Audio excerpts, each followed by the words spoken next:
Gezir bahçaları mehde uyumuş.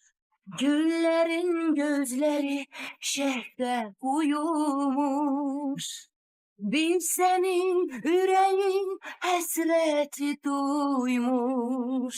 Ben sevmedliyem seni gözlerem, ben sevmedliyem seni gözlerem.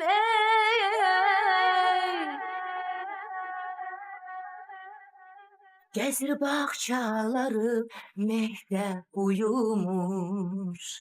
Güllerin gözleri şehde uyumuş. Bir senin yüreğin hasreti duymuş. Ben sevmedliyem seni gözlerem, ben sevmedliyem seni gözlerem. Göylerde biten holduz o yaktı, saralan yaparlar payız o yaktı. Benim çırağımda sensiz o yaktı. Ben bu ayrılığa nece dözerem, ben bu ayrılığa nece dözerem.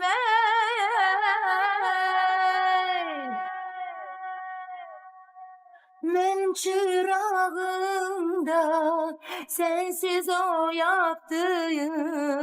Ben bu ayrılığa nece dözerem, ben bu ayrılığa nece dözerem.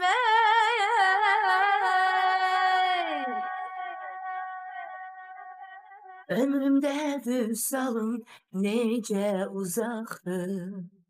Daha hayalında menden kaçaktı. İzlerin her yerde karşıma çıktı. Yine ümitliyem seni gözlerem, yine ümitliyem seni gözlerem. Göylerde biten holduz o yaktı, saralan yaprağlar payız o yaktı. Benim çırağımda sensiz o yaktı. Ben bu ayrılığa nece dözerem, ben bu ayrılığa nece dözerem.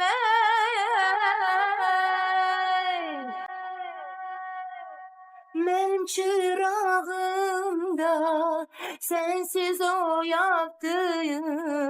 Ben bu ayrılığa nece dözerem, ben bu ayrılığa nece dözerem.